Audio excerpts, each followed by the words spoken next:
Okay. Bismillah ar-Rahman ar-Rahim. Inna alhamdulillah nahmaduhu wa nasta'inuhu wa nastaghfiruh wa na'udhu billahi min shururi anfusina wa min sayyiati a'malina. May yahdihillahu fala mudilla lahu wa may yudlil fala hadiya lahu. Wa ashhadu an la ilaha illa Allah wahdahu la sharika lahu. Wa ashhadu anna Muhammadan abduhu wa rasuluhu amma ba'd. Assalamu alaikum wa rahmatullahi wa barakatuh. Assalamu alaikum wa rahmatullahi wa barakatuh. Alaikum assalam. Alhamdulillah, approaching the last 10 nights, many people have commented how quickly and swiftly Ramadan has passed this year. And a number of people have commented that before Ramadan came, they were thinking that this is going to be a tough year, you know, with the heat and the length of daylight time. But alhamdulillah, Allah makes the impossible possible. Okay, mashallah. And that's something which we should always have a firm conviction in. Allah subhanahu wa ta'ala is not constrained by anything. Allah can facilitate ease where one thinks that there's pure hardship. Allah can facilitate grace where one believes that there is pure agony. And Allah subhanahu wa ta'ala can facilitate the seemingly impossible, Allah can facilitate the possible where we think that things are impossible. And this is because of the qudra and the power of Allah subhanahu wa ta'ala. And it's something that we should have immense yaqeen and confidence in. I'd actually like to talk about something slightly away from Ramadan. And it has a mild connection. But since like kind of 3 weeks before Ramadan, throughout Ramadan, we've been focusing, quite rightly so, on Ramadan. Last Sunday gone, we had a PowerPoint presentation about Laylatul Qadr, the night of power and decree. So I'd like to talk about something which could be called Muslims are strangers in the 21st century. Muslims are strangers in the 21st century. And I'll make my connection between Ramadan and this topic at the beginning by saying that it's quite strange, very odd, very ghareeb, that a people in this day and age, not just a people, 1/5 of the world's population, okay, almost 1.8 billion people are abstaining from food in daylight hours when most people in the world, and especially in the Western world, are just consuming and consuming and consuming. And it's the normal thing to do. The normal thing now is to eat whenever you feel like it. Even if it means at 9 or 10 o'clock at night, even if it means 2 or 3 o'clock in the morning, because if there's nothing in my fridge at that time, I can always phone a 24-hour service, or I can actually get in my car and go down to some takeaway place that is bound to be open 24 hours a day. And so the nature of the 21st century, the modern age, is that it's the norm to eat whenever you want, however you want. And then we face the issue of obesity later. But here you have almost 2 billion people on the planet abstaining from food for the sake of belief in Allah and the hereafter, for the sake of Allah. And doing so, at least in the European countries, for long hours of the day. And even if you're not in a Western country, you're just in a traditional Muslim country, then very likely that Muslim country is going to be very hot. 45 degrees, 42 degrees, 38 degrees. In some places 50 degrees. And one is still fasting. Now that's a strange thing. People from outside of the Muslim tradition, of the Islamic faith, could look at that and think, that's really peculiar to do in this day and age. Okay, we get religion, we understand something on religion, about religion. We get the idea that people have their own beliefs. But why do you have to go out of your way to not eat for 18 odd hours of the day, not eat or drink? Why do that? That's so strange, peculiar, odd. The Prophet ﷺ, he said in an authentic hadith, can be found in Sahih Muslim, إن الإسلام بدأ غريبا وسيعود غريبا كما بدأ فطوبى للغرباء. Indeed, Islam started as something strange and will return again as something strange. So good news or glad tidings are for the strangers. فطوبى للغرباء. فطوبى للغرباء. Glad tidings are for the strangers. They say Tuba can mean glad tidings, good news. It's also said in one authentic hadith, Tuba is a name of a tree in paradise, and the clothes of the people of Jannah actually come from this tree called Tuba. So Tuba is for the strangers. So it can either be a tree in paradise or a place in paradise or just glad tidings, good news. It has all of those three meanings. إن الإسلام بدأ غريبا وسيعود غريبا كما بدأ فطوبى للغرباء. Islam started as something strange, will return again as a stranger, so glad tidings are for these strangers. And in one narration, which is in the Mu'jam al-Kabir of At-Tabarani, he was asked, وَمَا الْغُرَبَاء? And who and what are these strangers? What are these غُرَبَاء? And he said, الَّذِينَ يُصْلِحُونَ عِنْدَ فَسَادِ النَّاسِ. They are those who rectify what the people have corrupted.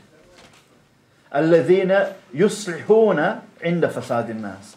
It can also be read in one riwayah, الَّذِينَ يَصْلِحُونَ, not يَصْلِحُونَ, which means those who rectify themselves when people have corrupted things. So the first reading is those who rectify others when people have corrupted what shouldn't be corrupted. And it can be read those who rectify themselves. So we can read it both. So these are people who rectify themselves and others in the fasad in nas, when affairs and things have been immensely corrupted. So there is great news for them. Tuba lil ghuraba. And the Prophet ﷺ said in another hadith in Sahih Bukhari, Kun fi dunya ka'annaka gharibun aw abirus sabil. Kun fi dunya ka'annaka gharib. Be in this world as though you are a stranger or a traveller. So this idea of strangeness and being estranged from situations and people is something rooted in our teachings. Islam is not saying go with the flow. In fact, the Quran will say repeatedly in various ayat, وَأَكْثَرَ النَّاسِ لَا يَعْلَمُونَ. But most of mankind don't know. They have no knowledge, they're ignorant. The Quran will say at other places, if you were to follow the majority of people, then surely they would mislead you or misguide you from the straight path.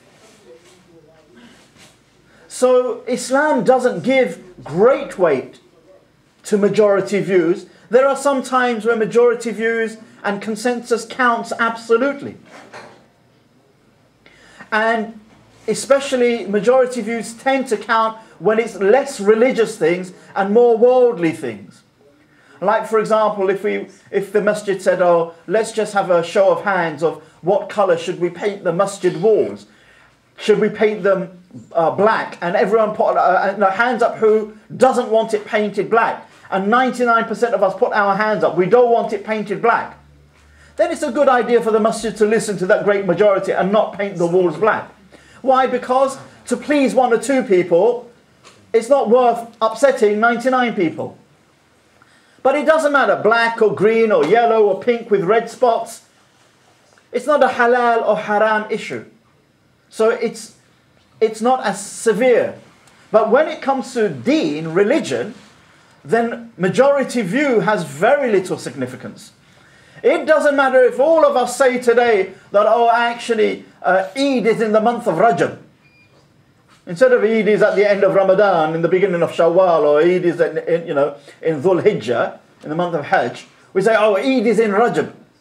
And 99.99% of the Muslims are saying this.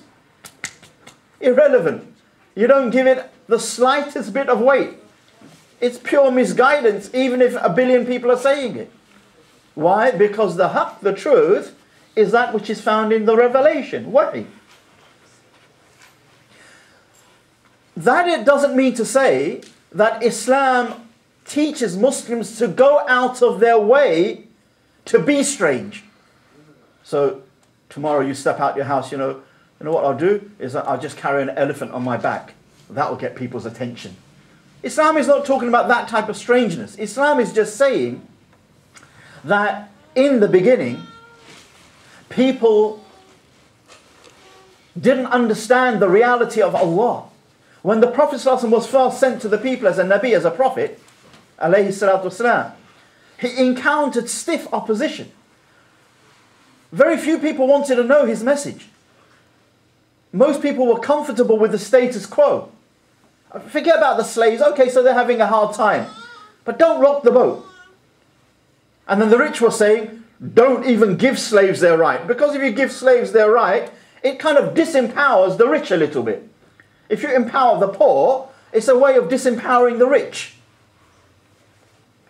And to take power away from the rich, well, the rich don't like that. The people in authority don't like that.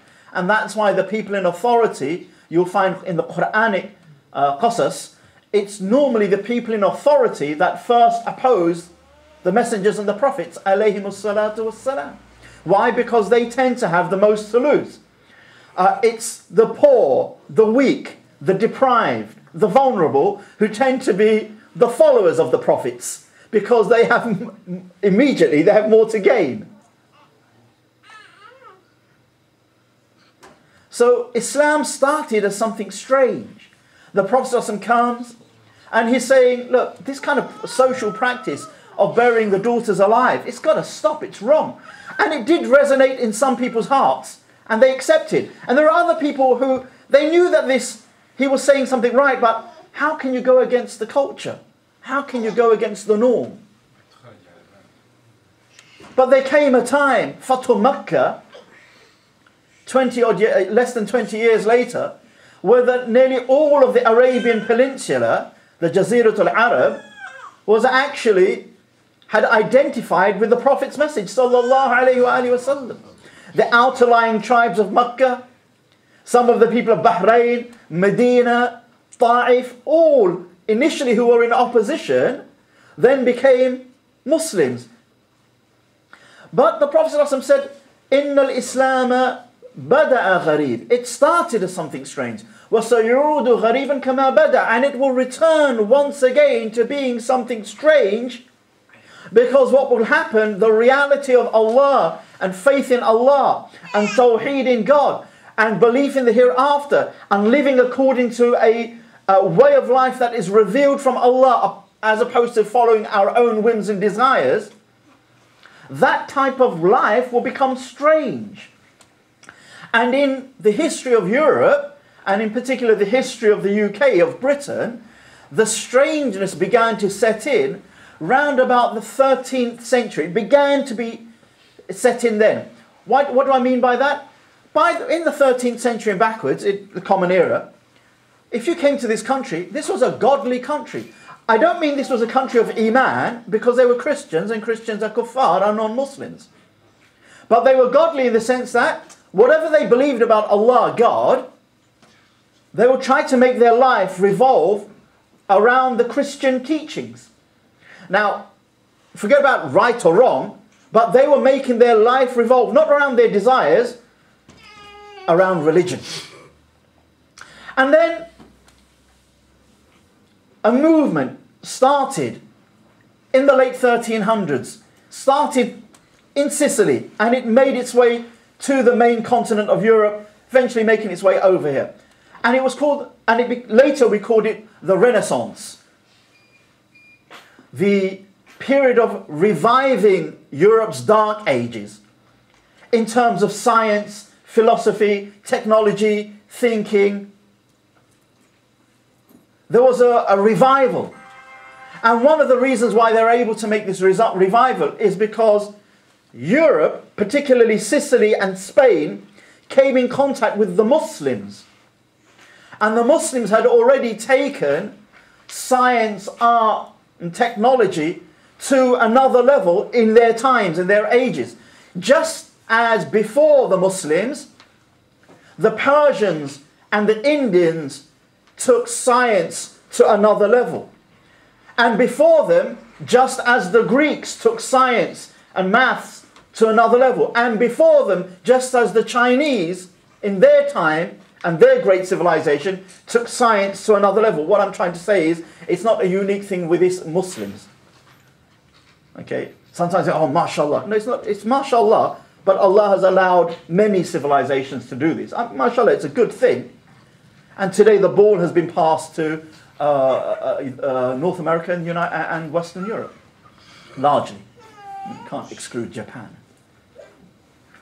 And then what happens is 1350, this Renaissance. But all still generally okay for the common person. The common person is still living their life around God. But by the time you get to, but it's slowly changing. Science is beginning to slowly and steadily reshape people's minds and even challenge Christian religion. Even challenge what the Bible is saying. But there comes a time by the 1800s, after the Renaissance, after the European Enlightenment, whereby a huge section of Europe are beginning to question whether Christianity, the Bible, God himself, subhanahu wa ta'ala, it's real, is it right? And they were beginning to be thinking outside of the religious box. By the time you come to the Cultural Revolution of the 1960s in the UK and the United States, where all of the traditional taboos were thrown off, then you now have a Britain that has left its religious roots and now just followed its whims and desires, and it's been like that ever since. Otherwise, a 1930s Britain was quite a godly Britain, but an 1800s Britain was more godly. A 1600s Britain was far more godly. In come the Muslims. Of course, we've been here since the late 1800s in small little patches. Yemeni Muslim people who used to fight for one reason or the other for the British Empire. They came as sailors and seamen and settled in Cardiff and places like that, but very small numbers. In the early 1900s, you had some Muslims of India who fought for the British Raj. They also came over here and there, but very few of them. But by the late 1950s, early 60s, you had droves of Muslims coming in. By the 1970s and 70s, you had another drove coming in. By the 1980s and 90s, which were what was happening in Somalia and what was happening in Algeria and what was happening in Bosnia, Eastern Europe, you had droves of Muslims coming in. And in those 30, 40 years, 60s to say now, 50 years, the Muslims brought with them their traditional worldview. They also brought with them some village culture and some backward things and some good things culturally, but they brought religion. And whilst the philosophers, the academics, the policymakers, the politicians, the pop stars, the film stars in this country were talking about the death of religion, give it about another 10, 15 years. This is what they were saying in the 60s. Science and technology and philosophy will just end religion naturally. People who are religious will be like dinosaurs. It'll be very rare. You'll see them in a museum somewhere. And that seemed to be the case. The predictions were almost coming true in the 70s. When I was at primary school in the 70s, really, that's probably what you would have thought. And in the 80s, maybe. But by the time 90s, the philosophers and the policymakers are scratching their head and thinking, okay, religion isn't actually going to go away. And one of the reasons why it wasn't going to go away, it was the Muslims. And one of my sheikhs said to me, who doesn't live here, who lives in a traditional Muslim country, he said, maybe, Abu Aaliyah, if the Muslims of Britain or the Muslims of Europe or the West have no other purpose other than to remind the West of God, of Allah, that in itself would be an achievement. Forget about whether they became Muslim or not. But because there was a time when God was not in the newspaper. The word God was like, you just don't mention it. It's just an antiquated old thing. But now everybody, even the atheist, is talking about God. The atheist, he's remembering God in his disbelief, sometimes more than a Muslim is remembering Allah in his Iman. Richard Dawkins is passionate about God. Obviously, kafir, he's an atheist, he doesn't believe in God, but he speaks more about Allah, God, than many Muslims do. Sometimes in a Muslim house, it could be a whole week before we say Allah. But Richard Dawkins is saying God regularly. Not that it's any faida to a person with no Iman, but I'm just saying, we've brought alive the issue of God. And of course, a resurgence of evangelical Christianity and a resurgence of Orthodox Judaism. All of that largely is a lot to do, not everything to do with Muslims. Because somehow we still had a conviction about our revelation. Somehow we still had that conviction that, you know what, no hard science, no hard piece of science has contradicted revelation yet. We still had that conviction that it doesn't matter what part of the world you came from, east or west, Islam, with a bit of effort, is still livable in the 20th and the 21st century as a living, vibrant way of life. Yes, there are some things that we can't do. There are some things that we're trying to do. But as a whole, we can still connect to Allah. Whereas the rest of the religions and isms, they found that they were compromising. The Anglican Church, the official Church of England, the C of E, okay, they had already taken a policy since over 100 years ago that, you know what, we'll just change according to the will of the people. Because somehow we need people to come into the gates of the church and put them on the pews, on the seats. So if that means just pandering to their wills and whims, so be it. And the more the church pandered to the whims and desires of the public, the less people went to church. Because actually you come to a stage whereby you're selling your goods so cheaply. Okay, I'm saying, look, here's this Samsung phone, okay? It's a really good piece of equipment, it's fantastic. But here, give me £2.50 for it. You're going to think, Samsung, £2.50? Either there's something completely dodgy about that phone, or this Samsung is a load of rubbish. Because a good phone wouldn't cost you £2.50. It costs you much more. So sometimes when you get something serious and good, and you cheapen it, because you think you want everyone to get it, sometimes it backfires, and that's what's happened. It backfired.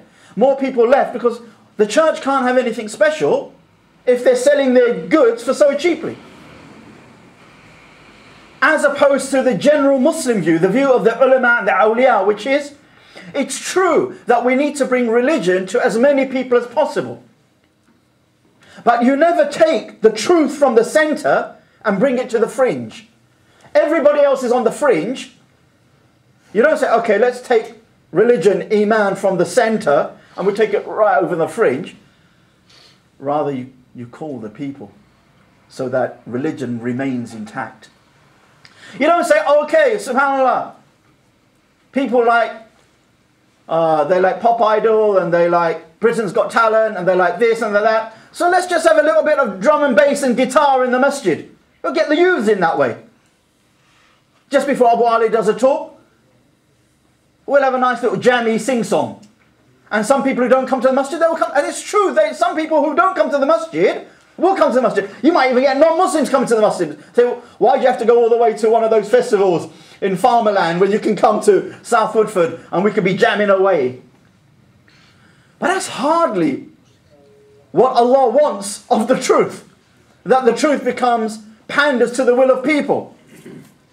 Oh, this fasting is too difficult. Why don't we just make it from Fajr to Dhuhr? And everyone says, yeah, good idea. Fajr to Dhuhr, and we can still go to work, and we still go, mashallah, and wow. But what's the point of saying yes to that? Because then it doesn't become Islam, it just becomes peopleism. Then we can do away with Quran, with Wahi, with Revelation, with Sunnah. We don't need that anymore. We just decide things for ourselves. And then if we're deciding things for ourselves, where's the submission to something higher. It's just submission to the nafs. In fact, it's just pandering to the ego. And if anything, if Ramadan has taught us anything, it's that don't pander to your ego. And actually, if you try to obey the will of God, actually Allah will facilitate it. That's why we're finding this incredibly difficult fast. And it is difficult. But most of us are finding it, bi'ithnillah, not that difficult. It's Allah's way of telling us, when you don't pander to your ego, your nafs, and you are focusing on Allah, I will show you miracles. I will show you miracles. And then you get a taste of a few miracles, of a few of Allah's mercies, of heaven's graces, in order for the human creature to carry on that path. Islam started as something strange. So what happens is Muslims come along and they're not just praying, they're not just satisfied with praying on Eid twice a year. They're not even satisfied with praying once a week. They want mosques so that they have the ability to pray every day, 5 times a day. Initially, most of those mosques, there's about half a line on regular prayers. Friday, it will be a decent turnout. But by the time you get to the mid-90s, let alone to the 21st century, those same mosques, they're too small to cope with the congregation, the masses of people. And now there is all over the British Isles, there is appeals in every mosque. We need more money to extend the masjid. And that's a strange thing. Okay, we get the idea of God, but every day? God, every day? When do you give God a rest? That's the atheist mind. That's the mind of the Ahlul Dunya. That's the mind of someone who's not clear about existence. But the mind and the heart of the believer is, God needs not to rest. He's creator of creation. And we need to just know how to draw close to Him. And this world is an arena. It's an arena of tests and signs. It's our Olympic stadium. Not to earn a gold medal, but something better. Not to be praised in the newspaper or by the president of the country or the prime minister of the country, but to be honored by God, by Allah. So we're strange. We're giving away 2.5% of our zakat. It doesn't have to be in Ramadan, but I mean, most people end up doing it in Ramadan. Of our hard earnings, and earning halal is getting tougher and tougher. But still, 1/40 is given away. And if you have a lot of zakat, sometimes that could be in the thousands of pounds if you include gold and silver as well. Because gold and silver are, inshallah, zakatable.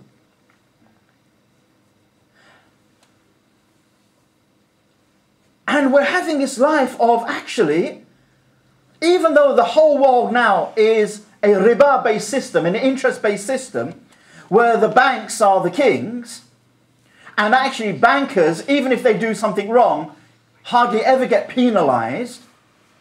And just understand what a bank is. I mean, obviously not while you go in and you put your check in or you get your car. When Britain, just recently, within the last year, there was something called quantitative easing. You might remember this on the news, quantitative easing. We needed a surplus of money to start the economy in case we went into a depression. We ended up in a depression, but in case, at that time, we weren't in a depression. We needed 40, was it million or billion pounds or something like that? Where'd you get 40 billion pounds from? Quantitative easing. The banks printed money. Not the banks, the central bank, okay? The Bank of England printed money. Printed this 40 million or billion pounds. Printed money. Actually, they didn't actually physically print it. You don't have to do that anymore. You just accredit it on a computer. But let's just say printed money. Then it said 40 billion pounds. The government needs it to keep the economy alive. We will give you, oh government, 40 billion pounds. On a 20-year loan, with this much interest attached to it. Government takes it, borrows that money, uses it on roads and hospitals or whatever. We pay back that through our taxes, including the interest. But who's getting the money? The bankers. But where did they get the 40 billion in the first place? They just printed it. They just printed it. It's not like they had to sell their land and their car and their yacht and what. They just printed it. Whoever they are. And so whoever they are, okay, are getting money for nothing. And that's exactly what a bank is, really. In essence, I mean, there's a small detail here and there. And so some people, without doing anything, are getting incredibly rich for no other reason than riba. But not only that, here's the worst thing. That's a bad thing. But here's the worst thing. It doesn't just happen to Western governments who manage to survive somehow. Let's take that same scenario. There is this country in Africa. There is this country in Asia. And it's desperately in need of money. Not because it's going through a depression, because its crops have failed. Forget about building roads or hospitals, it's just food now, food. Water. So they go to the bank, but they don't have their own central bank. But there is a World Bank. It's called the World Bank or the International Monetary Fund. Both of these are global lenders. I mean, it's important that we have an idea of how the world works. I'm not saying go out and get your degree in these things, but at least have an idea of the way that kufr works, so that at least when we make a critique of it, that it's sound, it's just, it's balanced, it's informed. You know, when you read writings of Muslims and they say, oh, how godless America is. America's not godless. 75% of Americans believe in God. 50% of them believe or more that their country should be run according to biblical laws. That's hardly God. It's kufr. It's this, because it's not iman, it's not Islam. But it's not godless. Godless is like Scandinavia, Denmark, whereby khalas, it's just no God. Okay? And sometimes when we Muslims make critiques, it's so shallow. It's childish. And there's no reason why it should be. So let's go back. So now these poor countries, they borrow from the World Bank, and the World Bank says, well, here are these billions of pounds, dollars, pay back over 30 years, but they then lay conditions. And these conditions are really harsh. What happens within 2 or 3, by signing on that dotted line, you've in fact given over political authority to these few bankers. That's how most people in the world are enslaved by banks. We're enslaved to a degree that we probably owe the banks some personal debt. But we're talking about nations. And here is some Muslim telling us, oh, but we're in the modern world now. We should just accept riba. Subhanallah. One, that's a lack of yaqeen. Two, it's just a disgusting mindset. Why do you wish to be a slave so simply? Wallahi, just go out there and tell people to put chains in your feet. If you have that much lack of confidence in Allah's deen, we're not saying that keeping away from riba is easy. But how many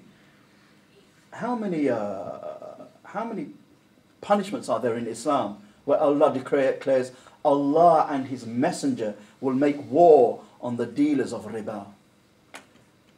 The only other one I can think of is when the Prophet ﷺ said that Allah said, "Man aada li waliyan faqad aadhantuhu bil harb." Whoever shows enmity to a wali of mine, a friend of mine, I will declare war on him. That's the only one that I can think of. There is one more at the back of my mind. But riba, subhanallah. What I'm trying to say is not the issue of riba, strangeness. So here we are. We're saying to the banks, oh, make sure I don't have an interest-based account, make it a current account where it doesn't accumulate interest. And everybody else wants the interest. So we've got a strange way. But our strange way is not based upon being idiots. Our strange way is not irrational. The world will tell us there are two modes. The world will tell us that there are two modes, rational and irrational. Either something is rational, it makes sense, it's logical, it connects the dots, it's aqli, or it's ghayr aqil, it's irrational, nonsense. And that's not true. In the Islamic teachings, we don't have two categories, we have three categories. And actually, in philosophy, you have three categories. In classical philosophy, you used to have three categories. And in human experience, you have three categories. I'll give you an example. There are things that you can clearly know are rational. Why there needs to be certain rules for traffic. Okay, it's rational to have rules in traffic because without rules, it will cause accidents. Okay. There are certain things which are irrational. Okay, you know that it's just stupid and foolish. Let me cross the M1 on the busiest time of the day with my old grandmother. Right? Okay, so we have to kind of dim. Okay, it's an irrational thing to do because you know you're definitely going to get harmed. Okay, and you know why do you have to cross the motorway? You get one from one side of the motorway to the other. It's the same thing. It's not like the shops are on the other side. It's a motorway. But there are some things which don't fall into any of these. For example, the United Nations Declaration of Human Rights. It starts by saying that every human being is born with an inalienable right and dignity. Every human being has an intrinsic dignity, karama. How do you prove that logically? How do you prove that logically? How do you prove that scientifically? How do you prove that mathematically? You can't. You can't prove it logically. Is it illogical? No, it makes sense. I mean, it's not that it makes sense, but definitely it's not illogical. It's beyond logic. There are some things which are beyond logic. The Quran will say, before the United Nations Declaration of Human Rights, وَلَقَدْ كَرَّمْنَا بَنِي آدَمَ. We have given karama, dignity, honor to the children of Adam, to human beings. We believe, before the United Nations Declaration, that every human being, not just Muslim, has an innate dignity because of the way Allah created him, her, with the ruh breathed into them, with a heart that can know Allah. Of course, they become asfala safilin, worse than animals, when they turn away from Iman and Allah. And they become the best of people when they turn to Allah and Iman. But intrinsically, every human being deserves dignity. Roof overhead, food on the table, no oppression. Doesn't matter whether you're atheist, Muslim, Hindu, Jew, Christian, whatever. No person deserves to be gassed in a gas chamber. Just like no Muslim deserves to be burnt alive by some of the Buddhists that are happening in Burma now. No human being deserves to just be shot at random because of the wrong color of skin. Just like no Muslim Syrian or Christian Syrian deserves to be oppressed and brutalized and bombarded by the ruler who's supposed to be protecting the country, by the tyrant that's supposed to be protecting the country. So we're strangers. And in this strangeness, we do it for the sake of Allah. But in our strangeness, there is nobility, dignity. There is mercy. There is generosity. There is love. There is kindness. Between Islam and kufr, there is strangeness. But between the people of the Sunnah and the people who have moved away from the Sunnah, there is also strangers. Once upon a time, you used to see any Muslim man. You see those sepulchre photos, those brown and white, those brown and early photographs. They used to be browny in colour. Okay, 1800s, in the late 1800s, you used to have these. And you find people, Muslims photographed, 9 times out of 10 as a man, they'd have a beard. Whether he's an alim or an ami, he'll have a beard.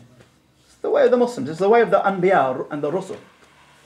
Then you get to the early 1900s and you see the same photographs, and you get to the mid-1900s, 1940s, 50s, 60s. Most men don't have a beard. Most Muslim men don't have a beard. Strange. The Sunnah, and on top of that, many of the men are telling their young boys, don't worry about this beard business. The thing that the Prophet ﷺ emphasized is a thing that becomes strange. As an example, I'm not emphasizing the beard as much as I'm emphasizing the way of life of the Prophet ﷺ within the Muslims has become strange. I'm not talking about Muslims have become non-Muslims. They're Muslims. And many of them are praying, and many of them fasting. But the actual way of doing it, according to the Prophet ﷺ's teachings, is not really there. And it looks strange. This hijab business is a bit strange. This being worried about your halal income is strange. It's too much. This thing on keeping your dunya, your world in check and striving for the spiritual and the hereafter is strange. Let alone particular bits of the Sunnah. Strange. It's okay. And you know what? Some of us will follow strange things if it's from our culture, but we won't follow strange things if it's from the Sunnah. Some of us will wear these really... I'm born and brought up here. My parents are Southern Indian, okay, from Bangalore, okay, but I'm born here, okay. So my first... I have dual culture. I have a Southern Indian culture, but mostly I have an British culture. Most of it is English. So I find certain things really strange, like when people... but understandable. I understand why a man... I find it really strange and a bit laughable when a man has to wear... When a Muslim man, when he wears one of those big, long hats on the wedding, like that. I find it not pretty. I don't find it beautiful. I find it strange. But alhamdulillah, those who come from that tradition, that's fantastic. Brilliant. Okay? But if you're ready to look, from my point of view, a little bit idiotic with that type of hat, and you're parading your street, then follow the Sunnah. You won't look idiotic. Allah will bless you with noor. But we won't do that. We won't do that.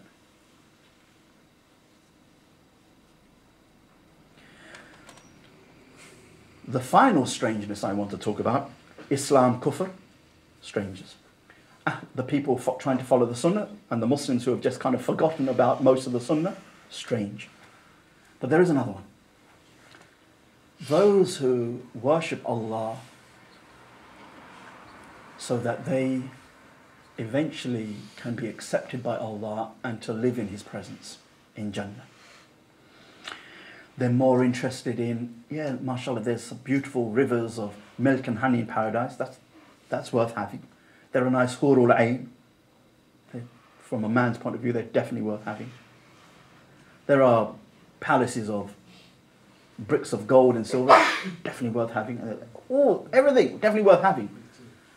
But they are nothing in comparison to dwelling in the presence of Allah, and the veil will be lifted from Allah and the believers gaze at Him.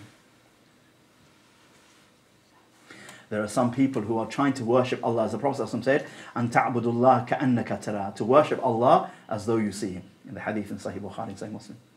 And as they're trying to see Him with the eye of the heart in this world, they're hoping in the hereafter. Not that Allah just puts them in paradise, but Allah allows them to be people who gaze upon His face. وَجُوهٌ يَوْمَئِذٍ نَاظِرَةٌ إِلَىٰ رَبِّهَا نَاظِرَةٌ. That day, some faces will be beaming brightly, gazing at their Lord. And in the hadith in Sahih Muslim, the Prophet ﷺ said that when the people of hellfire enter hell, and when the people of paradise enter paradise, a caller will call out, Ya Ahlul Jannah, O people of paradise, your Lord wishes to fulfill a final promise He has made, and He wishes to complete it. And the people of Jannah says, what more can Allah give us? Hasn't He made the scales of our good deeds heavy? Hasn't He rescued us from hell? Hasn't He entered us into paradise? Hasn't He made our faces shiny and bright? then the veil shall be lifted from Allah, and the believers shall gaze at him. And by Allah, there will be nothing more beloved to the believers than gazing at his face. And so there are those who, they don't work so much for rewards, but they work for darajat, closeness to God. It's good working for rewards, but there's something higher, and they are strange. It's in the Sunnah, it's in the Quran, it's in the lives of the Sahaba and the Salaf, but it's strange today. Now, surely that must be Sufi talk. No, it's Islam talk, period. It's just Islam. Nevertheless, Ramadan teaches us we have a strange life. We appeal, in one sense, wisely, courageously, but we don't bend over backwards too much, to wider society and say, oh England, I can talk for England, or even oh Britain. You used to have a tradition of accepting strange people. You used to have a tradition of being very tolerant to people who are very eccentric in their ways of dressing and behaving. And in fact, we probably knew no country more tolerant, who was more tolerant of strangers and people who are very eccentric than Britain. You compare the tolerance of French to their strangers to Britain, it's chalk and cheese, even now. So we appeal that actually, though you've lost your religious language by and large, you will find that our way wasn't very much different than your great-great-great-great-grandfathers. Our values, our morals, our aspirations. It's only become strange to you because you've lost touch with your religious roots. Yes, Iman and Islam and Kufr, whether that Kufr is Christianity or Judaism, of course there's a difference. And so, don't fear us. Of course we're going to invite you to our faith. And of course we're going to try to be better neighbours. And of course we're going to make some wise, serious, non-violent objection to some of the foreign policies that our governments perpetrate because it is pure injustice. But actually, you'll find us very beneficial. And just tolerate our idiosyncrasies. Tolerate the fact that we don't have certain meats. Tolerate the fact that we have certain gender protocols. Tolerate the fact that we have certain ways of worship. But actually it will be good for the society. But it'll only be good when we Muslims understand what we're here for. Not our language is, oh, kuffar, kuffar, kuffar. Was the Prophet like that? Tell me, was he like that? Or did he make dua for them? Was he not patient with them? Was he not kind and polite to them?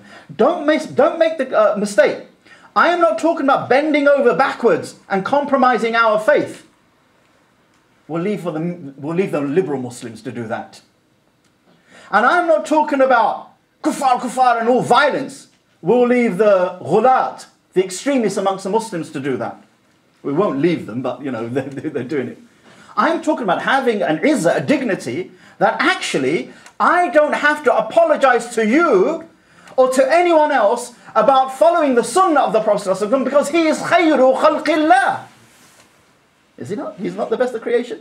And he is the best of creation. His manners are the best. His behavior is the best. His lifestyle is the best. Some of his lifestyle doesn't apply to me anymore. I am not obliged to ride a camel or a donkey. I am not obliged to eat certain Arabian foods. I am not obliged to wear certain Arabian dresses. Leaving those cultural things, everything else from his sunnah applies to me now, it will apply to me 1,000 years later. And since his is the best guidance, وَخَيْرَ الْحَدِي هَدْيُ مُحَمَّدٍ صَلَّى اللَّهُ عَلَيْهِ وَسَلَّمَ is what he said. The best guidance and example is the guidance and example of the Prophet sallallahu alaihi wasallam, hadith in Sahih Muslim. And the Quran says, إِنَّكَ لَعَلَى خُلُقٍ عَظِيمٍ. The Quran says, indeed you are on a tremendous standard of character. You are on this azim, lofty standard of behavior. There is no reason why I need to feel embarrassed in anything of the sunnah or the sharia. What I do need to be aware of is contextualizing the sunnah, giving priority of some things of the sharia over others, because not everything is right in any time, place or situation. But the dignity of the sunnah and the sharia, it fills the heart of the believer. It fills the heart of the believer. And the compassion and kindness that the Prophet ﷺ taught us, it too fills the heart of the believer. In our strangeness, we are deeply beneficial to mankind. Not that, oh, mashallah, you know what, 40,000 years ago, Muslims invented this, and Muslim Spain we did this, and Muslim India we did this, and Muslim West Africa we did this, and that's 1,000 years ago. The world wants to know what are the Muslims productively doing now?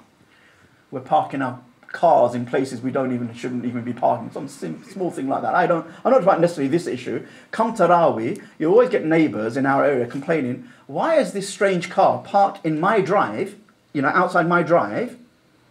And then you say to the brother, you make the announcement, and then you get someone going to move the car. Then you pull him up later and you say, brother, I didn't want to say this publicly, but why did you think you had the right to park your car on someone's off-street drive parking? Surely you must have had that knowledge, that it is their haqq to move the car in and out anytime they want to, without any obstacle. Because, but Abu Ali was going to the masjid. Yeah, so we were all going to the masjid. What allowed you to do something violating someone's haqq? Supposing that was someone who was asthmatic or critically ill and they needed to get to the doctors or the hospital. And at the same time, we are not those who just sit on our armchair and we criticize the kuffar. The Arabs say, either lessen your criticism or fill in the gap. Oh, the government this, the government that, they're doing this, the bankers doing that. Okay then, where are the rich people in this community lending money to poor people? Where are the rich people in this community who have big houses setting up cooperatives to lend to small Muslim businesses? Okay. We've been here 30 years, we don't have many cooperatives. Why? Do we all agree that it's good to run to the bank? No. The Britons have done this, the Britain have done that, Who has actually then been to Palestine? Who's actually tried to go to Palestine? I tried to go, but they refused me twice. I don't know why. I'm a really nice chap. Okay. But inshallah, we'll keep trying. To just see what the situation is, just go over there, show your support. No. I want to criticize, but I don't want to get my hands dirty. But he, Sallallahu Khandak, the battles, he was lifting the bricks, he was digging the trench, he was doing this, sallallahu alayhi wa sallam. He was singing the poetry, Allahumma la aisha illa aisha al-akhirah. There's no life except the life of the hereafter. And he's carrying the bricks, sweating under the sun, because he's a person of khidmah. So all of this, I grew up in an age in which many elders didn't know much deen, but they were actually very extreme in their political views. And I find many, I'm not saying most, I still find many elders extreme.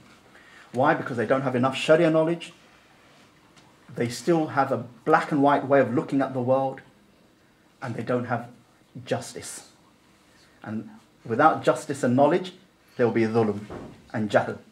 Either there's ilm and adl, knowledge and justice, and every khair, Ibn Taymiyyah says, every khair, every excellence and goodness comes with ilm and adl, knowledge and justice. And every shar, every evil and bad thing comes with dhulm and jahl, oppression and ignorance. And oppression is not just flogging the back of someone, it's putting something in other than its right place. So even when we make criticism, we have to do it with justice, with knowledge, not just with emotion, but that's our state today. when we learn some of the lessons of Ramadan, then actually this moon sighting issue is an issue. But inshallah, one day the people of knowledge will sort it out. But in the end, I'm fasting as I'm fasting. Oh, the Eid issue is an issue, but in the end, we're going to do it. That this issue is this issue. In the end, because I have to connect to Allah and just do good deeds, you'll see Allah's madad, Allah's help, Allah's nasr, just flooding down upon us. Because Allah's not really interested in talk, but He's interested in the action. Okay? He's not interested in the talk. He's not interested in how much you think Muslims are oppressed and this and that. He wants to say, well, what did you do? What have you been doing? Have you been like that sister that I heard of 2 days ago? She was quite a rich sister. Her husband was like a medic or something like that. They bought this car recently, and the car cost about £45,000. And this is, they bought this car, and then they thought, oh, actually, we've given our zakat, quite a few £1,000s, but we want to do more for Syria. So they sold their car for a big loss, but they got about 30k for it or something like that. And then they took 8k of that, bought a second-hand good car, and they gave 20k away to Syria. That's amal. That's serious amal. And I don't say that so that we all have to do that, but it teaches us Allah's not interested in speech, it's just interested in good stuff, good action. And the minimum, when we come to them, we smile at each other, good action. And we help each other. Just like in Ramadan, uncle is saying, you have this date, and the young man is saying, no uncle, you have that date. We need to give the dates even outside of Ramadan. Muslims in the 21st century, there is no, don't be worried about being strangers. Be worried about not being good people to the wider community. Don't be worried about following the sunnah. Be worried about having in our hearts an embarrassment for the sunnah. And yet I'm not embarrassed with the Indian, Pakistani, Somali, British, American way of life. I'm embarrassed to wear a hat on my head, okay, but I'm not embarrassed to wear a baseball hat on my head. A traditional Muslim cap, when a topi or whatever we call them. And it's not a fard, it's not an obligation. Most of our scholars consider it to be respectful, but it's not an obligation. I wore it today just to show you it's not an obligation, okay? But I won't do that, but I will wear a baseball cap with some writing and I'll wear it that.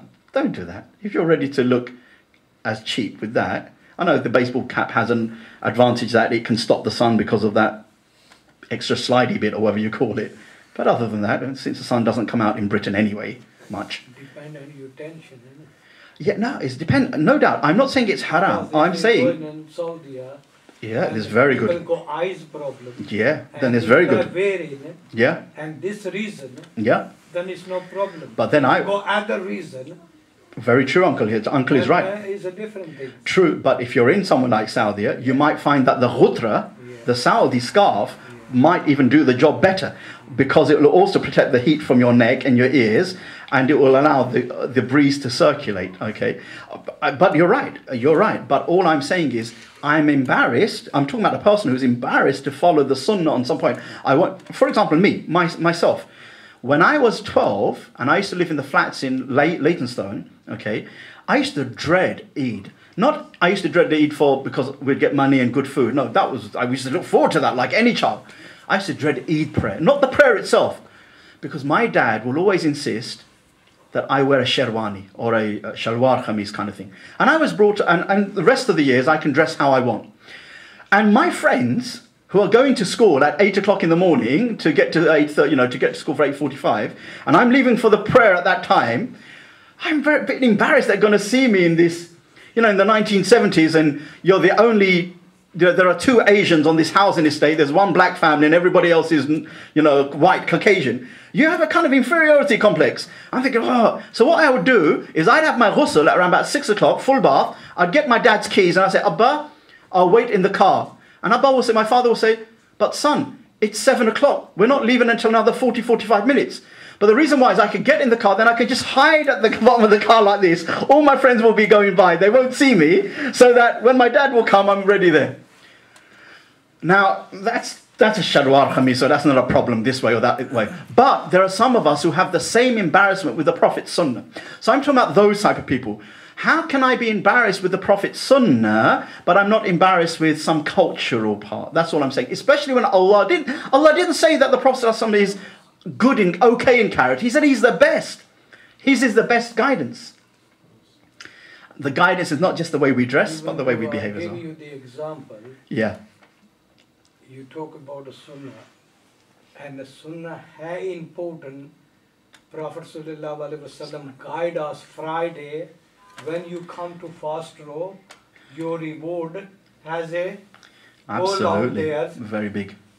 They come in early, sitting in against the wall, even to you see near. Then all we can say. Divided we are. Then all we can.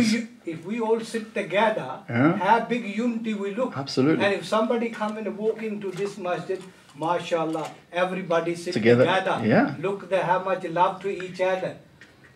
Well, Uncle, all I can say is two things. Those who don't know, the rewards of coming early to Friday prayer is so huge, and getting the first row is so huge, then we teach them gently.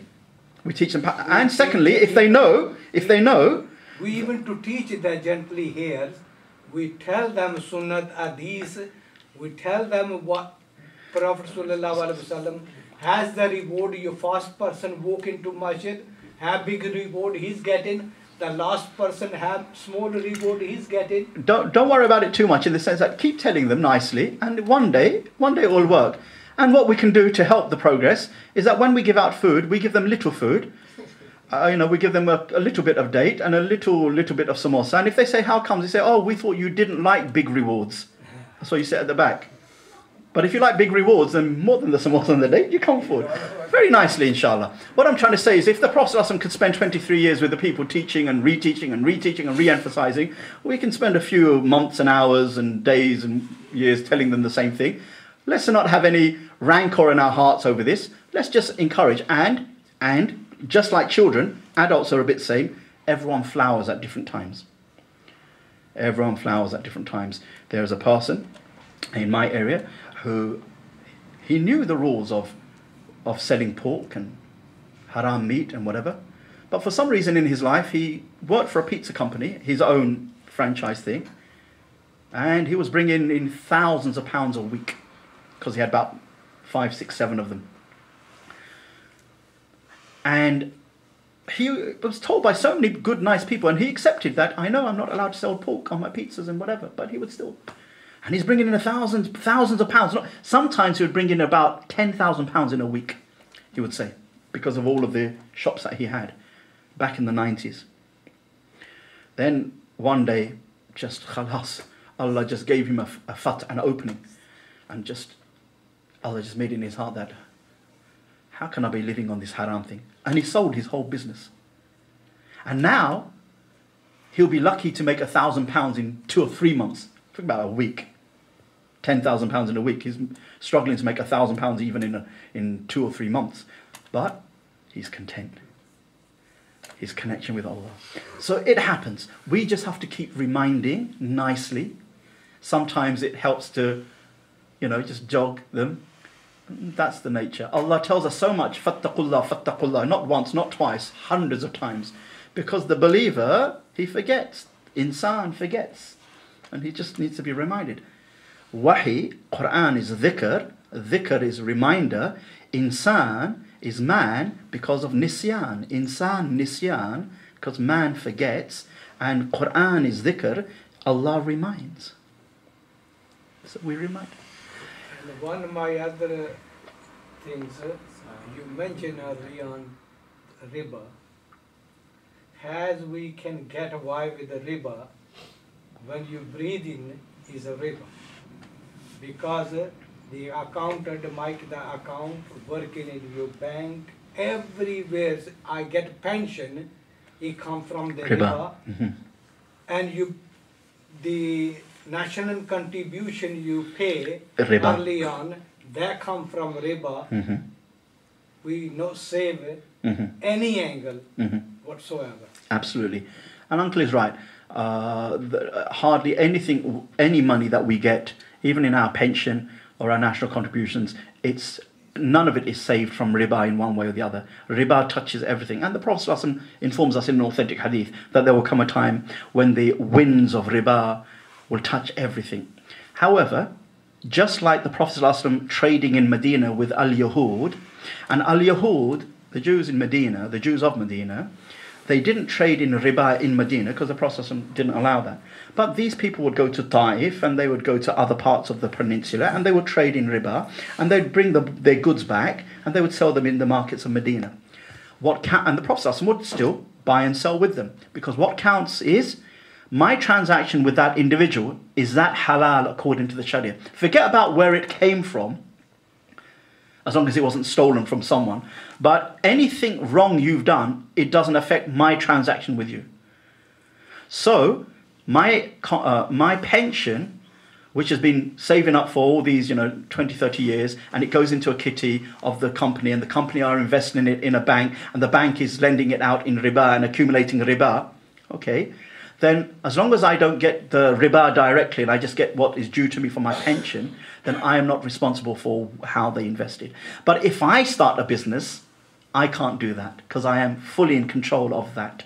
So where we can't be where, for example, we shouldn't carry pictures and images in our houses, let alone in our mosques. But you take out a £10 note or a £5 note, it's got an image beyond our control. We are not required by the Sharia to rub it out. But if we've got a packet of cornflakes in the kitchen and it's got a picture on it, better to put it in the cupboard or just rub out the face. Safer. Because angels don't enter the houses. But which is I know that Brother what you mentioned, even when breathing, this is riba. But if I have one house, I'm surviving here. This is my limit, I can survive. But I'm going to do 2 houses, 3 houses. Not permissible. So that's one. Not permissible. That's the thing. Yeah. Someone who has their house and maybe he's forced to get riba, and even that is debatable. And according to the majority of scholars, clearly impermissible, because you can always rent. But let's just say, then there's no reason at all that you would take a riba to get a second house, third house, fourth house. This is definitely haram. And we should have some shame in front of Allah of doing this kind of thing. Because that's pure dunya. There's nothing to do with akhirah. And it's actually the lowest. The Prophet said in the sound hadith, riba has 70 darajat grades, the least of which is committing incest with your mother. Incest means zina with your mother. We call it incest when a son has something with his mother that he shouldn't. That's incest. So it's zina, but it's a time. And that's really, everyone feels that really ugly. Even here, if you say that to any non-Muslim, by fitra you feel it bad. The Prophet likened the least of interest. And many thousands of men, women in this country, Muslims, have shown in their practical lives, bi'idhnillah, if you make a little bit of effort and make dua to Allah, Allah will free you totally or mostly. There are people in my area who he was close to paying off his 25-year mortgage, but for the first time he heard about riba properly and how bad it was, whatever. He gathered his family. He said, look, it's going to take us another 6 years to pay off with riba. Why don't we sell the house and we move to a smaller house with that money that we get? That's exactly what they did. And Allah blessed them in their lives. Forget about that. What could be in store for them with Allah in Jannah? One who sacrifices a house here, do we think the generous Lord won't give him a house there? It's gone. Allah's too generous for that not to happen. Okay, so we ask Allah subhanahu wa ta'ala for tawfiq. This is not an attack on any individual. This is just strangers. And we should just have a yaqeen. And we should have courage, bi'idhnillah. And Ramadan, if we can fast in Ramadan and be strange, we can do many more things, bi'idhnillah, after Ramadan. We ask Allah subhanahu wa ta'ala for tawfiq. It's coming up to one of the first of the last nights. We ask Allah that He gives us tawfiq to find Laylatul Qadr. Let's make effort on all of the odd nights, making an extra effort on the 27th night, but we take all of the odd nights very seriously. And we make a lot of dua for our maghfirah, for the maghfirah and the forgiveness of all the other believers, for the oppression of the Muslims of Syria, for the oppression of the Muslims in Burma, for the possible starvation that the Muslims of Somalia will begin to be facing in a few months' time, and all the rest of those who are ill. We ask Allah that He gives us, we should ask Allah that He gives us wisdom and courage to invite people to Islam, because these people, they have some good qualities amongst them. They just don't have Iman, and they're lost. And all shaitan is given to them is more play. And some of these people are too talented to waste their life like that. And part of them not reaching Islam is our fault. Why should they come to Islam if Islam is an Asian thing or an Arab thing or a Pakistani thing or a Nigerian thing? And it's not. Islam is not that. Okay. So if we give them the beauty of Tawheed, the beauty about Akhirah, the beauty of the Quran and behavior, the beauty of the spiritual growth, the suluk in Islam, the tazkiyah, hearts are just naturally attracted to that, inshallah ta'ala. So we ask Allah subhanahu wa ta'ala for tawfiq. ربنا آتنا في الدنيا حسنة وفي الآخرة حسنة وقنا عذاب النار. اللهم إنا نسألك الهدى والتقى والعفاف والغنى. اللهم إنا نسألك حبك وحب من يحبك وحب عمل يقربنا إلى حبك. ربنا لا تزغ قلوبنا بعد إذ هديتنا وهب لنا من لدنك رحمة إنك أنت الوهاب. سبحان ربك رب العزة عما يصفون والسلام على المرسلين والحمد لله رب العالمين. For me, let's make this the last talk. We'll continue my talks after Ramadan. I'm not quite sure if Dr. Salim is going to do his talk on Saturday. And please check with the organisers. But for me, we'll make this the last talk. So no talk on Sunday, so that we can kind of just focus on the Laylatul Qadr, inshallah. Jazakumullah khairan. Wassalamu alaikum warahmatullah. One question there after you finish. Okay, yep, go on. One question. Actually, what I noticed in the moments, example, I'm always here, and my children, then my grandchildren, never fourth generation. MashaAllah. MashaAllah. But my children less following, and my children's children more less following, and the fourth generation, I don't know what is going to be happening. And they're the one to be going in a way from the deen to more worry about it. As we go to control it, as you go to guide us to be bringing the household in control without violence. You're right, inshallah. That normally happens as generations go. Any religious community, it happened with Banu Israel, happened with anybody. You start off strong, but then the world gets to you. And that's why Allah sends ulama and awliya to revive the interest, to revive that iman in people. And we need to do as much as possible to make our masjids inviting to the youths. You know, actually you have table tennis here and things like that, but actually there are so many temptations for the youths. Okay, we need to think of strategies and ways. We need to have youth working schemes in the masjid, not just talks like this. We need to give them more priority. We need to understand our youth, not that, oh, look at them, because their life and we more divide in ourselves than we bring in our family and our children and grandchildren, bring together into self. Yeah, yes, you're right. If you tell me how many youngsters we have in the service committee, how many youngsters we have in a trustee. New generation, we are pushing back. We're not going to give them, open the gate, come to sit down with us, look at that, we are with you, look at how we organize this, that kind of thing. You have to teach them. No, you're right, you have to teach them. But inshallah, this is a discussion which should be had very soon after Ramadan. So how do we get the youth involved? And this is not just your masjid here problem, it's a problem all over the place, inshallah. Right. Let's finish the majlis, inshallah. Sorry, uncle. I will express in Urdu. जी हाँ. In Pakistan. जी. मैं retire हुआ हूँ. जी. और मुझे 18 लाख रुपया मिल गया है. जी. अब वहाँ पर ऐसे भी लोग थे कि जिन्होंने उनको मिला गवर्नमेंट से ग्रेजुटी, उन्होंने वहाँ जमा कराया. जी हाँ. और लोगों के पास. और वो सारा ही डूब गया. उन्होंने कहा तुम्हारा हिस्सा का जब नुकसान हो गया. अब वहाँ पर एक गवर्नमेंट की स्कीम है जहाँ हमने पैसे जमा कराए हैं. मतलब मेरा 18 लाख है. अब वो मुझे 20-22 हज़ार रुपया पर मंथ देते हैं. मौलाना फुलवारवी ने एक वो लिखा है, शायद आपके नज़र से गुजरा हो, वो कहते हैं कि ये सूद नहीं है, ये रिबा नहीं है, इसलिए कि तुम्हारी अपनी जो अमाउंट है उस वक्त 18 लाख का जो मुझे 4 एकड़ ज़मीन के मिलते थे, अब मुझे 18 लाख का एक भी नहीं मिलता। वो तो मेरी अमाउंट जमा है। तो वो कहते थे अगर आपको पर मंथ 20,000 उन्होंने दिया है तो वो आपकी अपनी अमाउंट ही थी, वो रिबा नहीं है। दूसरी ये गवर्नमेंट की स्कीम है, हमें नहीं पता कि गवर्नमेंट कहाँ लगाती है। इसमें एक ही बात है कि वो देते फिक्स है, यानी वो कम ज़्यादा नहीं करते। इसके मुकाबले में हमारे एक और दोस्त है, उन्होंने शुरू किए हुए बिजनेस, अब वो कम या ज़्यादा वो इस तरह करते हैं। वो उसमें अचानक ऐसा कि नुकसान ही हो गया सारा। अब वो जो आदमी है जो रिटायर्ड है, वो कहता है मैं कहाँ जाऊँ, मेरा तो सारा पैसा ही डूब गया वहाँ कारोबार में। अब अगर किसी का बेटा भी नहीं कारोबार करने वाला, या बाद में बेटों ने भी किया है, नया कारोबार किया, वो सारा बेड़ा गर्क हो गया है। तो इस सिलसिले में हाँ अभी एक बात मिल जाएगी। मेरा अपना एक अजीज है, उसने 1 लाख रुपया लिया, 5,000 रुपये पर मंथ पे, यानी उसका जो रेंट ये रिबा था 5,000, इट इज़ टू मच। और उस आदमी ने कि वो जिसे दिया उसने उसका जेवर भी रखा हुआ था, और वो 2-3 माह तो वो बेचारा देता रहा 5,000। फिर लगे मैं कहाँ से दूँ, जब वो सारा उसका जेवर ले गया। ना सिर्फ जेवर ले गया, वो जो देने वाले हैं ना, उसमें कुछ नॉन मुस्लिम भी हैं वहाँ पाकिस्तान में, वो भी ये काम करते हैं। तो वो फिर इकट्ठे हो जाते हैं, कहते हैं तुम हमें रिश्ता दो, अपनी बच्ची का रिश्ता दो या पैसे दो। तो मैं समझता हूँ कि वो रिबा है जो वो 1 लाख पे 5,000 लेते थे, और वो तगी में बेचारा वो करता था।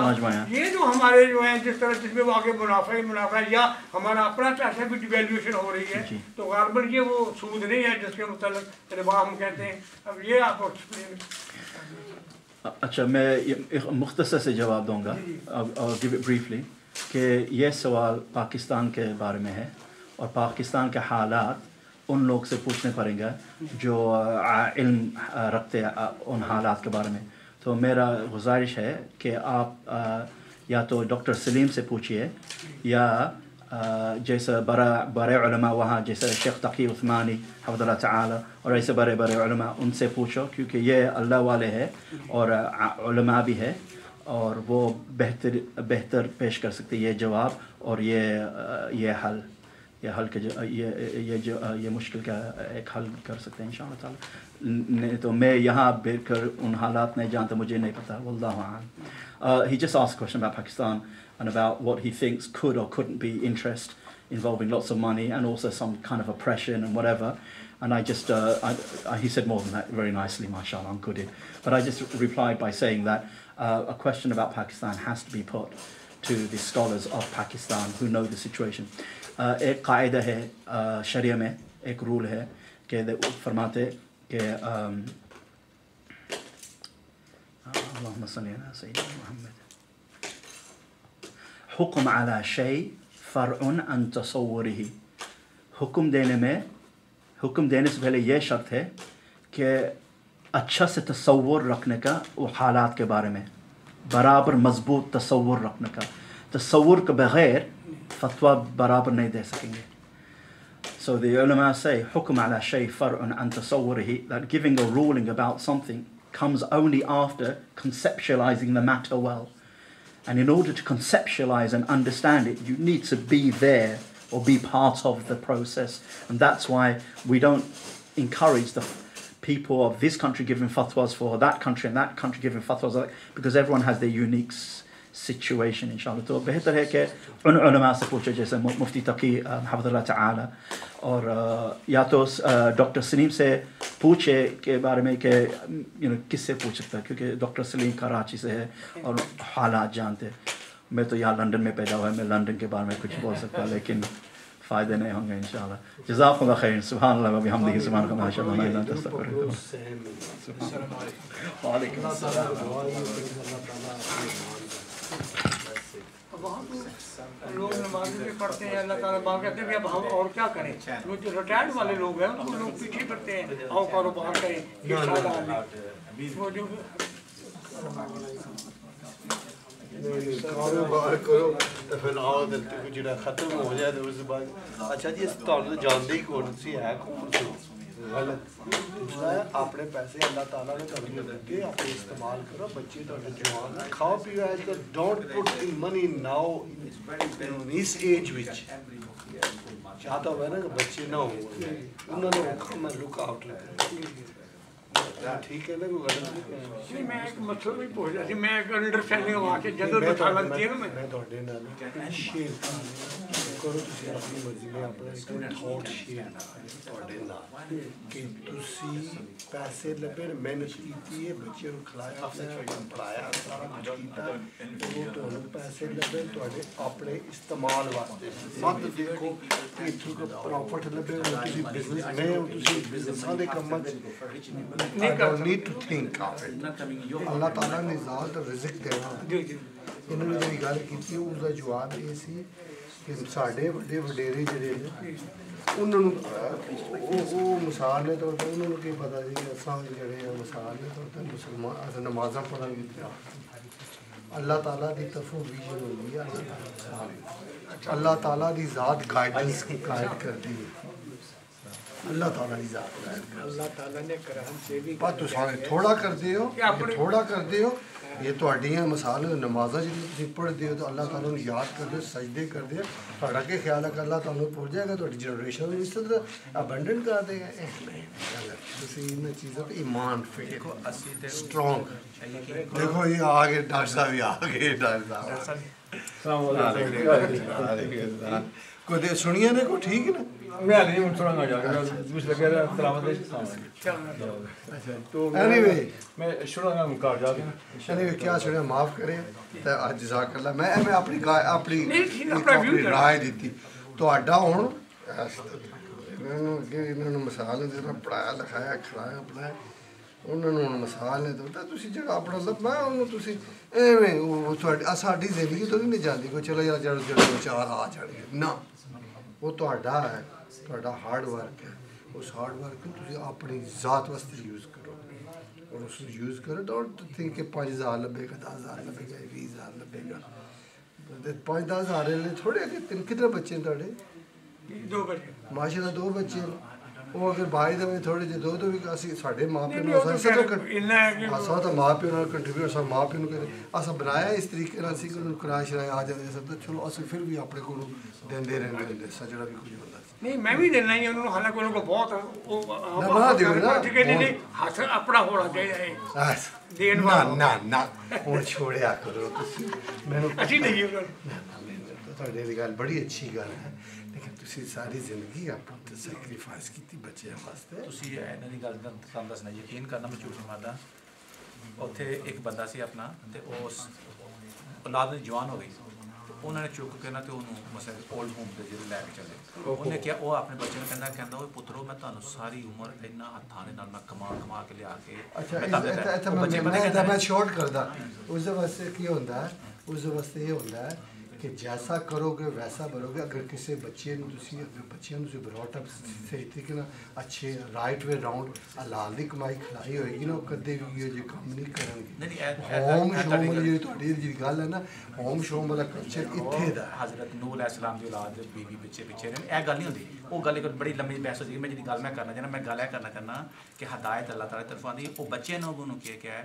कहते हैं डैडी तू सारी उम्र तू तो बेवकूफ़ की है तो वाई ना you enjoy why you spend two hour us ਇਸ ਤਰ੍ਹਾਂ ਦੇ ਯਕੀਨ ਕਰੋ ਫੈਮਲੀਆਂ ਦੇ ਮੈਟਰਸ ਨੇ ਜਿਹੜੇ ਉਹਦਾ ਮਤਲਬ ਫਿਰ ਤੁਸੀਂ ਤਰਬੀਅਤ ਸਹੀ ਨਹੀਂ ਕੀਤੀ ਉਹਦਾ ਜਵਾਬ ਇਹ ਤਾਂ ਗੱਲ ਤਾਂ ਦੇਖੋ ਅੱਲਾਹ ਤਾਲਾ ਦੀ ਤਰਫੋਂ ਆਉਂਦੀਆਂ ਚੀਜ਼ਾਂ ਕਿਹੜਾ ਮਾਂ-ਬਾਪ ਹੈ ਜਿਹੜਾ ਪਲੀਜ਼ ਮੇਰੀ ਗੱਲ ਸੁਣੋ ਹਦਾਇਤ ਜਿੱਧਰ ਵੀ ਹੁੰਦੀ ਹੈ ਨਾ ਉਹ ਅੱਲਾਹ ਦੀ ਤਰਫੋਂ ਹੁੰਦੀ ਹੈ ਤੁਹਾਡੀ ਕਿਸਮਤ ਵਿੱਚ ਜੋ ਕੁਝ ਲਿਖਿਆ ਹੁੰਦਾ ਨਾ ਜਿਸ ਤਰ੍ਹਾਂ ਤੁਸੀਂ ਆਪਣੇ ਮਾਂ ਪਿਓ ਦੇ ਨਾਲ ਵੀ ਥੋੜਾ ਬਹੁਤ ਕੀਤਾ ਹੋ ਸੀ ਨਾ ਅੱਗੇ ਤੁਹਾਨੂੰ ਵੀ ਉਸ ਤਰ੍ਹਾਂ ਰਿਵਾਰਡ ਮਿਲੇਗਾ ਹੁਣ ਮੇਰਾ ਬੱਚਾ ਬਾਹਰ ਖੜਾ ਨਹੀਂ ਤੇ ਤੁਹਾਡੇ ਨਾਲ ਮੈਂ ਜ਼ਰਾ ਲੰਮੀ ਚੌੜੀ ਡਿਸਕਸ ਕਰ ਰਹਾ ਇਹ ਚੀਜ਼ਾਂ ਨੇ ਦੇਖੋ ਅੱਲਾਹ ਤਾਲਾ ਨੇ ਵਾਜ਼ਿਹ ਅਲਫਾਜ਼ 'ਚ ਲਿਖਿਆ ਜੈਸਾ ਕਰੋਗੇ ਵੈਸਾ ਭਰੋਗੇ ਹਦਾਇਤ ਅੱਲਾਹ ਤਾਲਾ ਦੀ ਤਰਫੋਂ ਹੈ ਹਦਾਇਤ ਤਾਂ ਮੈਂ ਅੱਗੇ ਮੈਂ ਉਹਨਾਂ ਨੂੰ ਜਿਹੜੀ ਗੱਲ ਕੀਤੀ ਹਦਾਇਤ ਦੀ ਗੱਲ ਕੀਤੀ ਹੈ ਸਾਡੇ ਮੇਰੇ ਦਾਦੇ ਪੜਦਾਦੇ ਨੂੰ ਕੋਈ ਪਤਾ ਹੋਏਗਾ ਕਿ ਸਾਡਾ ਜਿਹੜਾ ਪੋਤਰਾ ਜਿਹੜਾ ਪੜਪੋਤਰਾ ਜਿਹੜਾ ਉਹ ਜਾ ਕੇ ਨਮਾਜ਼ਾਂ ਪੜ੍ਹਦਾ ਹੁਣ ਮਿਸਾਲ ਤਾਂ ਸਾਡੇ ਮੈਨੂੰ ਕਿ ਮੈਂ ਕੋਈ ਗਰੰਟੀ ਦੇਣੀ ਹੈ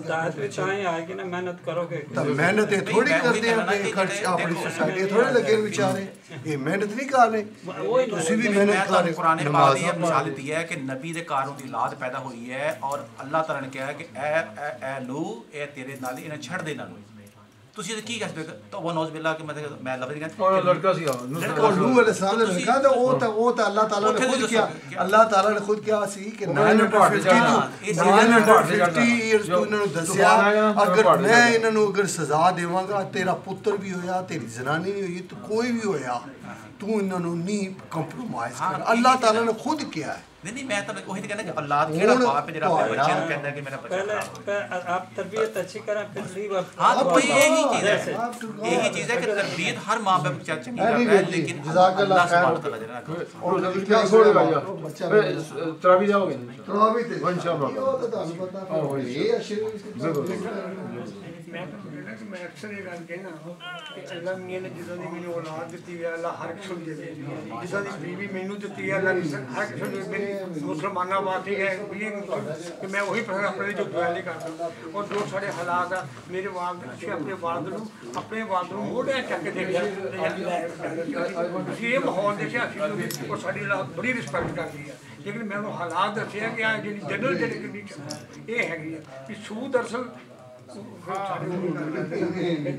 मसवाक कहते कि जी मसवाक करो तो पुरुष ने करना तो तुम कार से क्यों चढ़ते हो गड्ढे से क्यों नहीं चढ़ते लेकिन एक इतराज की तय कर नहीं वही मौलवी सूद ऐसे हर एक दी गल सही है कि ये आसान है गल सिर्फ सिंपल है कि अल्लाह ताला कहता है मैं बंदे से बताऊं ते सूद खा खावे मैं सूद हुन ऐ है कि इन्ना खावे कि जिन्ना को तेरी जान पाए ओदे को आस ओदी बयानी ना बना ठीक है ना गल है वाली है कि असि सूद नहीं मामले इन्नी कोशिश करो पहली गल करो कि ये बुरा नंबर दे लिखो बुरा तो कहना ही है ना थोड़ा अच्छा फिर उन कहो कि भी ए इन्ना को है कि जिंदे च मैं मेरी जान बच रही है तो जे हुन जान बचा दो बंदा कहे कि चल भी अल्लाह हुआ सोड़ा की ते मौत आ गई इत्थों आके तुम महंगाई सा ही हो गई है दिन को हर आदमी पड़ता है ये जी चीज का रुपया ही उसकी और 10 तो भी नहीं सरकार है जिन्हें खजूरा ना रोदा बोलने ये भी सूदी खजूरा नाल रोदा बोलने एक गल इन्हां दी सही है पर मैं गल इत्थे आई थी हुन कुरान दी ओ आयत आ गई ताड़ी जान मरदे पे तो हुन इन्ना खा लो जिन्ने ताड़ी जान बच जाए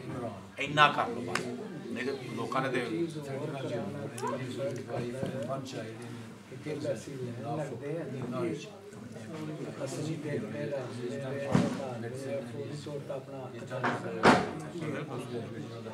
कितों आया इथों नहीं आया असि फौरी तौर पे बाबा कराम सन मतलब पता लगदा सी बंदे साड़ी कमाई ते दी को लेनी कि नहीं लेनी गुरु नानक दी दरगाह साना ओदा नाम सी बाली मलक पाक बाली ते मलक पाक बाली जेड़ा सी हिंदू सी ते मलक पाक जेड़ा ओ ये गुरु नानक दे दोवें चेले सन इसलिए गए ना उत्थे शेरपुर उत्थे एक जिम्मेदार सी उन्हें उन्हां दी दावत की गुरु नानक ते गुरु नानक ने ना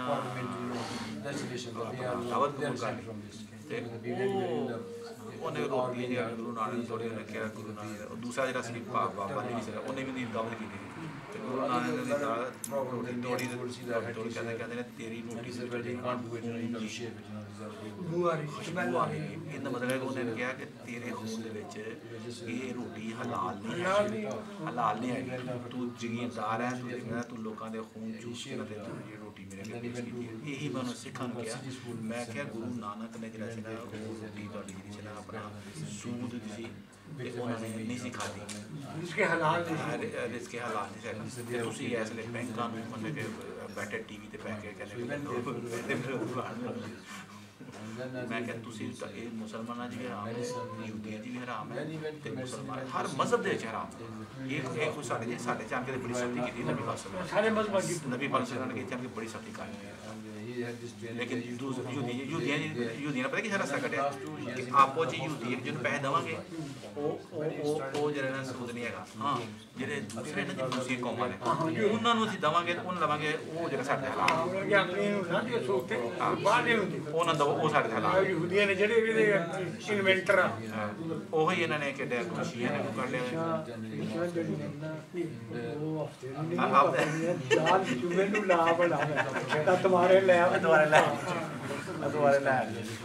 बाकी है कि देखो माशाल्लाह बड़ी खुशी तुहाडी औलाद अच्छी है हर बंदे दा ईवन जेड़ा हीरा मंडी ਦੇ ਵਿੱਚ ਜਿਹੜੀ ਤਵਾਇਫ ਬੈਠੀ ਹੈ ਨਾ ਉਹ ਵੀ ਚਾਹੁੰਦੀ ਕਿ ਮੇਰੀ ਔਲਾਦ ਅੱਛੀ ਹੋਵੇਗੀ ਅੱਲਾ ਕਿਤੇ ਨੇਕ ਬਣ ਜਾਏ लेकिन हदायत आओ हदायत अल्लाह तआला दे हाथ च देखो ना ਜਿਹੜਾ ਬੰਦਾ ਟੈਸਟ ਕੀ ਸਾਰੀ ਉਮਰ ਗੁਜ਼ਰਦਾ ਰਹਿਣਾ ਕਮਾ ਕੇ ਉਹਨੇ ਆਪਣੀ ਨੀਅਤ ਉਹਦੀ ਅੱਛੀ ਮੇਰੀ ਔਲਾਦ ਪੜ੍ਹ ਲਿਖ ਜਾਵੇ ਸਾਰਾ ਕੁਝ ਹਰ ਗੱਲ ਬਾਤ ਹੈ ਤਰਬੀਅਤ ਕੀਤੀ ਉਹਨਾਂ ਦੀ ਲੇਕਿਨ ਕੀ ਸੀ ਕਿ ਹਦਾਇਤ ਨਹੀਂ ਉਹਨਾਂ ਨੂੰ ਮਿਲੀ ਇਹ ਅੱਲਾਹ ਦੇ ਹੱਥ 'ਚ ਹਦਾਇਤ जिसलिए अल्लाह और भी ऐसा मिल जाएगा बीवी ऐसी मिल मैं जाती कहना है कि ऐसे ऐसे बंदे ने कुरान पाक की फर्ज कीते थे सारे स्लिप होने लगे एक मिनट नहीं लगाना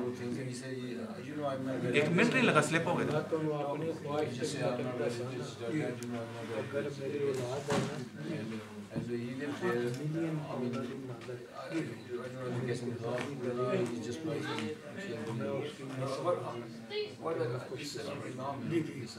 He gave a talk on discussing the entities but I asked him if he could give me the and in myself reading it. But he said he's all in Arabic. He said he was translating in English, but all the script is in Arabic. He said he tried to find another one who lives in the same way. He doesn't believe in anything now. Faith and anything. And I might try to teach him something, but he just doesn't want to listen.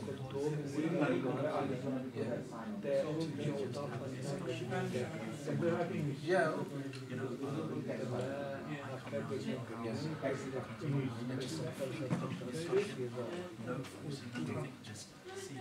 I don't have to ask them, because I think it's one who lives with Muhammad.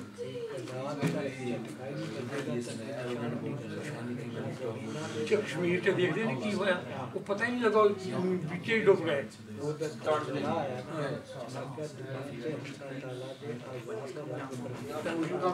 हमेशा तो भी अजाब ही है about 6 minutes drive from Marford Road. कुछ नहीं तेरे को चाहिए एक कुछ नहीं लेके आदमी के चोरे को मीटिंग में 2 मीटिंग में 6 मीटिंग जो नाल ले जाना वो करो मैंने ऐसी वो है नमाज पढ़ते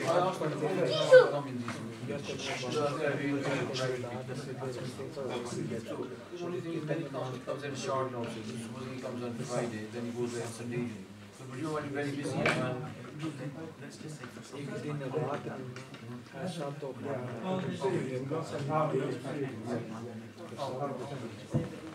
बाकी also in the meantime, you should look for anything. you date पहला There's a discussion, between an atheist who doesn't believe in anything, and then a Muslim scholar tries to bring him on the line on the basis. मैं ज़ाब्ता तस्वीर नहीं करेंगा उसी के जैसे ठीक मकान भी चले सब चीज़ें चली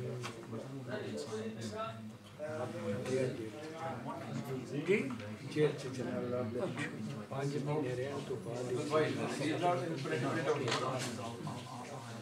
मुझे बोलते हैं मकान नहीं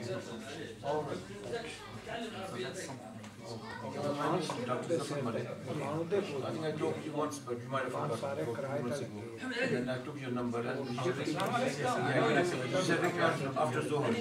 But somehow I used to come here as well. Okay, sir. Okay, thank you for your advice. Okay, thank you. I want to do all effort, bring him back. बाबा हमारा Thank you.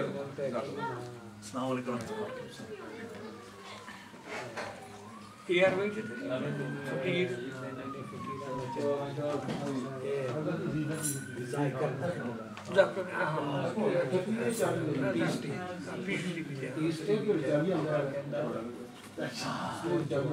समझ जाओ कर लो एक चिट्टा चंबा समझ जाओ जवानों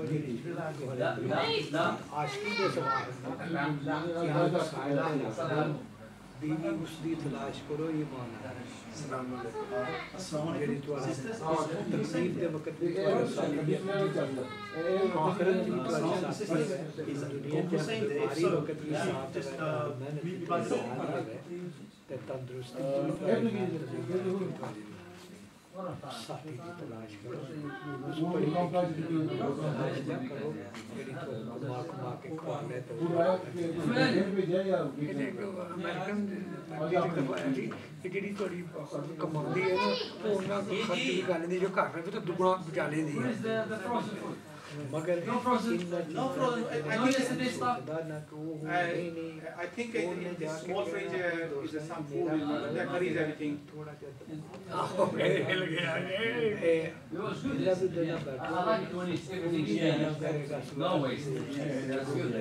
We used to see so much food wasted. ये हम तो रुक रहे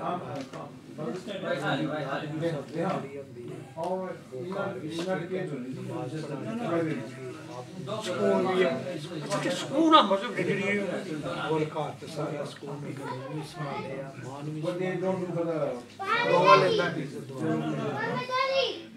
मुझे कोई प्रॉपर्टी अपनी और फ्री किस्म की property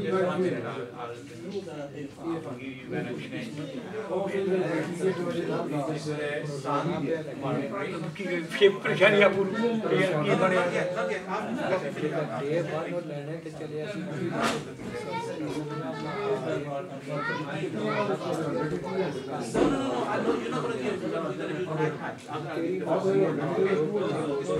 Finish it, then I'll give it, okay?